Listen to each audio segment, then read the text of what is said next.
Hi mga BF! Ako si Tonton. Ako naman si Orly. And I'm Kitty. And we are your best friends! Ayan, nandito tayo ngayon sa kahabaan ng Bustamante Street sa May Caloocan, Monumento. Dahil may napanood po kami sa TikTok, sa Facebook at sa YouTube na may pinipilahan daw pong manok dito sa Bustamante. Oo, grabe yung pila. Tingnan mo. Pakita mo yung pila. Pakita mo. Ayun yung pila. Ayun. Usually, ang pila talaga daw dito is 4 p.m. to 5 p.m. hanggang mga 6. Kaya lang, tinimingan natin na medyo late na para hindi na tayo masyadong makipila. Yes, para pag yung mapipili nating manok, maliliit na. Sisig na yun. Titikman lang natin yung manok kung bakit siya pinipilahan. Ewan ko dito kay Miss Opal sa pagkain na niyayaya ko na niyayaya. Sama naman ako sama. So food trip na naman tayo for this. Oo. Yes! Correct! Kaya naman, let's go mga BFs! Walang titigil hanggat walang inaatake. Let's go! So try na natin siya. Let's go.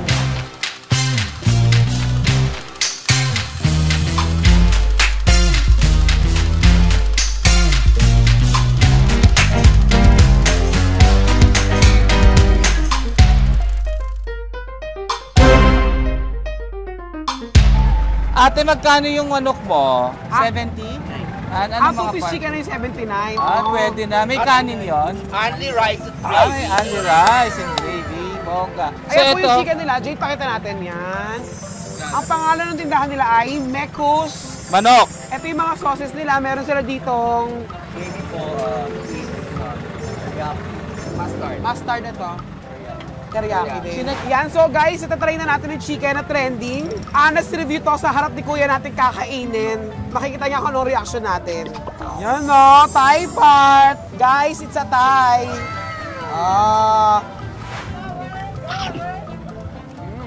Sarap kami. Sarap yung chicken. Kaya titikman natin siya ng may gravy. Ay, masarap yung gravy. Masarap yung gravy nila. Sarap dito. Dadalan ko rito si Tetay. Tsaka si Ate MC. Bex Batalyon, no? Sarap. Sarap. Mayo garlic na lang best seller. Pero dahil Pilipino tayo, ang gravy po, sinasabaw natin yan. So naka-ready na kuya yung mga manok, naka-coat na siya, tapos iinit nyo lang. Hindi po. Dito piniprito. Bagong prito talaga. Okay. Sarap po. Nakakagulat yung lasa ng gravy niya, no? Mag-gravy ka, kuya, masarap. Kumakain ko ba ng puwet? Pag mahal ko, ikaw ba? Oo. Panay ang kain ng puwet ni Kitty. Ng manok, ha? Kasi masarap. Kaya mataas ang kolesterol niya eh. Tingnan nyo, naubos na namin ni Miss O. Talagang masarap siya. Hindi namin i-avail yung only rice. Sige, kaya mo yan. Sige. Kaya mo yan. Hindi natin i-avail yung only rice ha kasi marami pa tayong pupuntahan tonight para hindi tayo mabusog. Pero masarap na rin.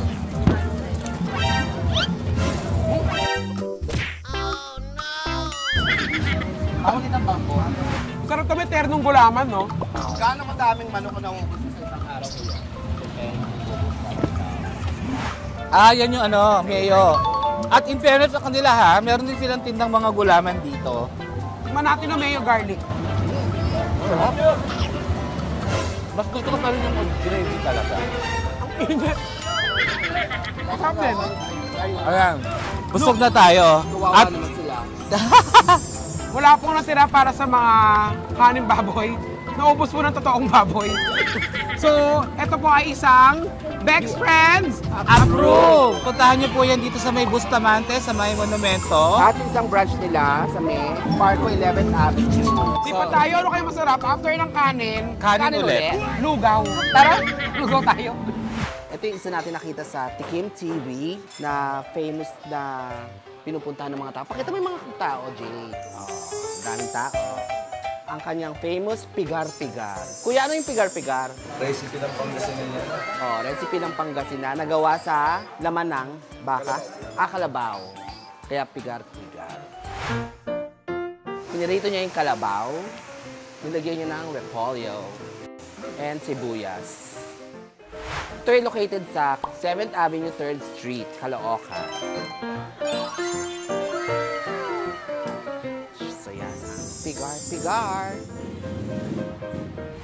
Boss, kumakain ito puro lalaki, kaya stay dito. May fried sinigang.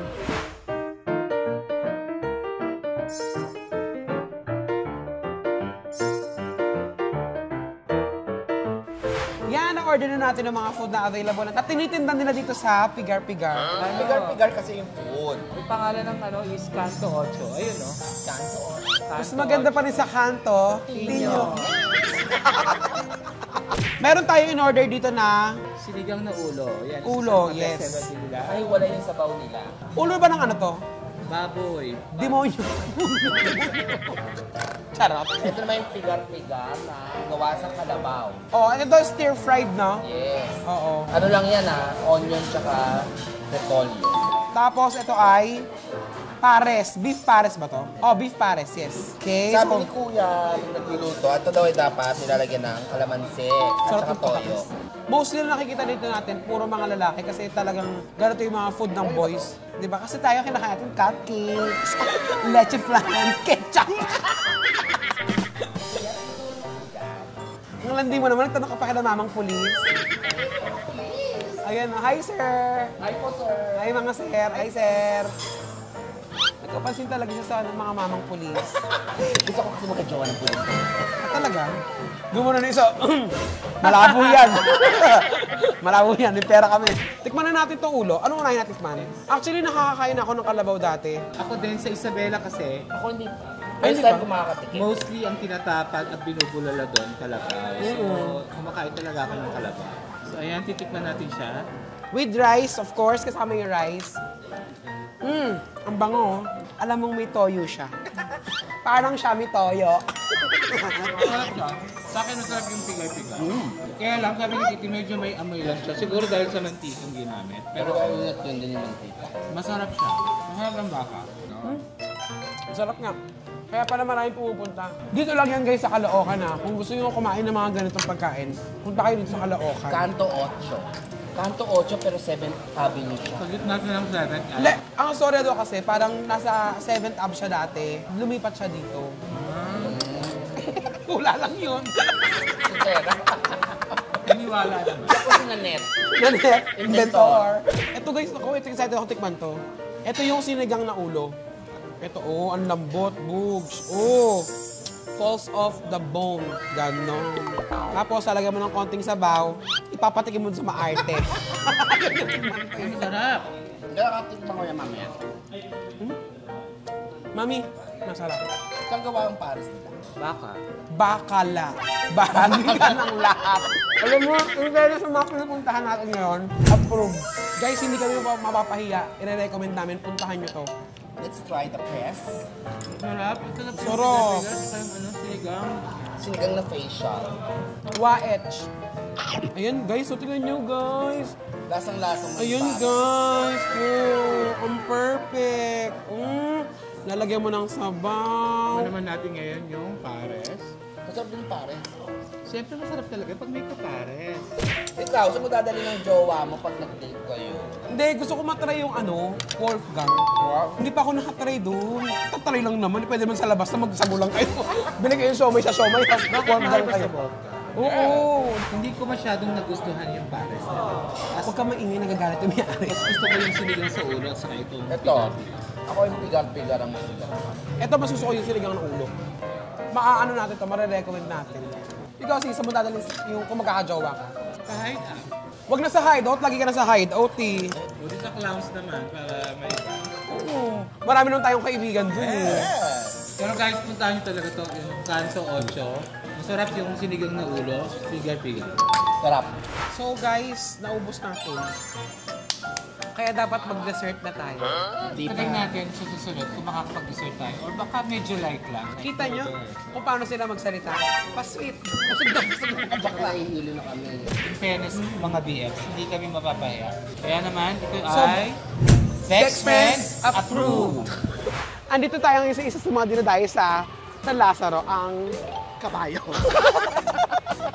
Sis, parang tulala. Huwag kayo matulala kasi marami pa tayo kakainin dito. Hindi, nabusog kasi ako. Anong tawag doon? Food coma. Kasi Yeah. third stop na natin to mga BFs. Nandito tayo sa may M. Hizon Street. Yes. Sa may San Lazaro. So, meron din silang flaming grilled burger. Di ba? Ano ba yun? Flame grilled. Sorry, mali ako.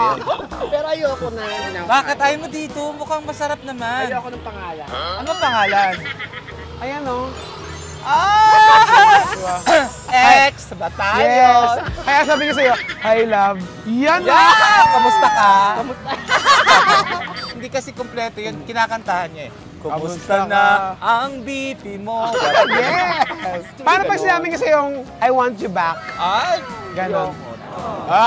Kunyari ka pa, pero huwag ka magtago.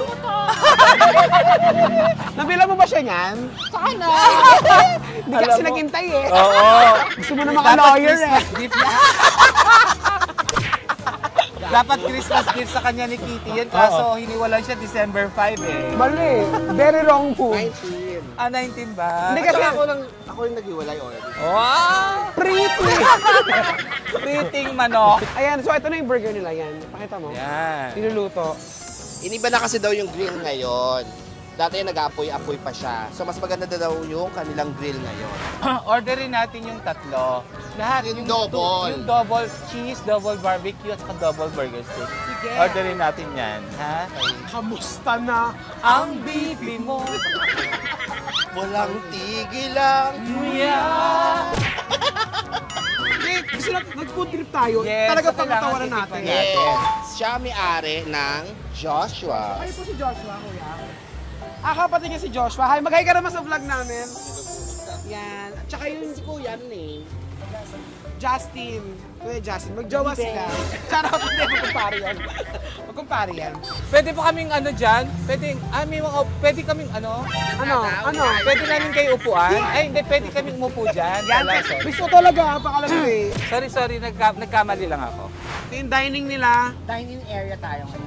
Pwede tayong kumuha ng kape kung gusto nyo.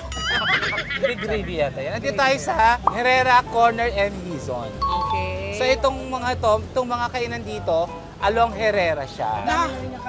Yes. Oo, alam mo, parang nakakatuwa na marami na talaga kainan ng Pilipinas, no? Yes. Street foods, no? So mahilig talaga tayong kumain. Yes. At magpakain sa mga bisita, di ba? Oo, pag may may fiesta. bisita. Sa kabila naman, pakita mo, meron din takoyaki. Ayan, di ba? Ay, parang gusto ko yung sa kabila. Ano yung sa kabila? Tuhog. Ay, ginawa mo na talaga yung tuhog eh. Forhog ka nga eh. Forhog. Bakit siya forhog? Di ba, nasabi ko nga last vlog, magpipinsan. 4. Less lahat ng element ng water, air. Airbender.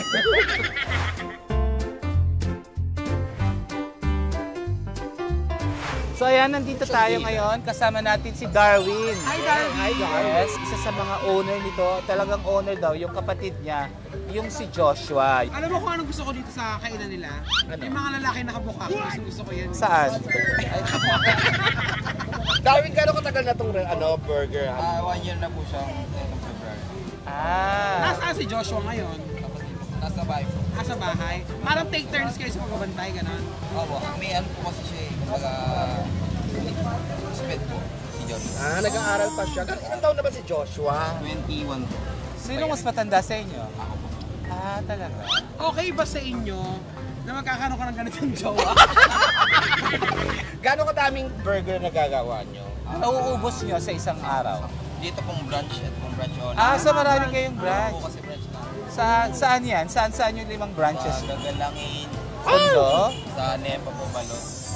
Tondo rin. Tsaka sa may USD po, Pino po. Tsaka sa may Arpapa. So meron silang 5 branches, Gagalangin, Balot, sa Arpapa, sa may UST, Pinoval, at dito sa Herrera. Magmula ba nung na-interview kayo sa Tikim TV, tumakas lalo o malakas na before Mas that? lalong lumakas po dati. Dati lang po kasi nag-start po kami nakaka 200 watts na po kami. Pero ngayon naka 1,000. Ay, grabe. Ito yung pinakamahirap na tanong namin. May girlfriend ka na? Meron na po. Ay, sorry. Seryoso Okay. mo. Pero mas gusto ni Kitty yan. Yes. Bakit gusto ni Kitty ang may girlfriend? May challenge. Para kapit na kapit. Yes! Ay, thank you Darwin. Thank you, Darwin. Thank you, Maraming Darwin. salamat. Punas mo si Darwin ng pawis. Halika nga dito.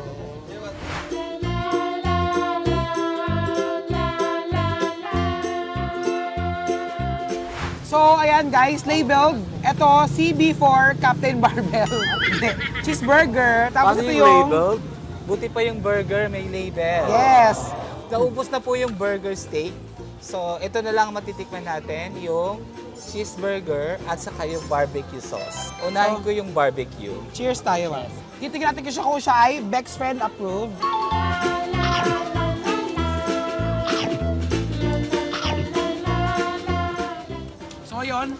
Tikman natin ng cheeseburger. Meron siya longganisa feels. So, let's go now sa Barbecue. barbecue. Naman. Okay. Kailangan mainom kayo ng tubig pag itim kayo ng bagong pagkain para ma-cleanse yung palate. Ang fairness ha, Mas masarap tong isa, akala ko mas masarap yung cheese, pero mas masarap yung barbecue. Na-appreciate ko siya. Masarap. Or, sa bagay, hindi natin natikman yung yung burger steak, baka iba rin ang lasa nun. Feeling ko baka mas masarap yun, kaya naubos. Agad. burger. Pero ito masarap, yung barbecue. Mas gusto ko yung barbecue kasi sa cheese. Pero guys, ito, natin siya, i-judge na natin siya. Ang Josh's Burger ay Bex Friends Approved! Ayan. Puntahan niyo po ito dito sa may Herrera, sa may Corner MG Zone. yes, Tayuman. So yan mga BF, sana na-enjoy nyo yung mga pagkain namin na masasarap. Lahat yon na-aprobahan ng Bex Friends, kaya po lahat yon pwedeng yung puntahan. Yes, dito yan sa Tayuman area. Yan. At sa Caloocan, syempre, di ba? Oo. Kaya naman, Sa sana mga nag-enjoy kayo mga DF sa aming food vlog for today. Yes, at saka sa food trip namin, di ba? Sana natuwa sila. At saka comment down kung ano ba yung pwede namin puntahan. Yes, kahit saan pa yan, kahit Bulacan, Cavite, Rizal, yan. Cebu, Bohol, Ay, Bacolod. grabe, pero plano na yan, eh. Yes, pupuntahan natin yan. Basta, thank you mga pamasahe. Thank you mga BF. Bye! Ay, katagayan ko pa to eh.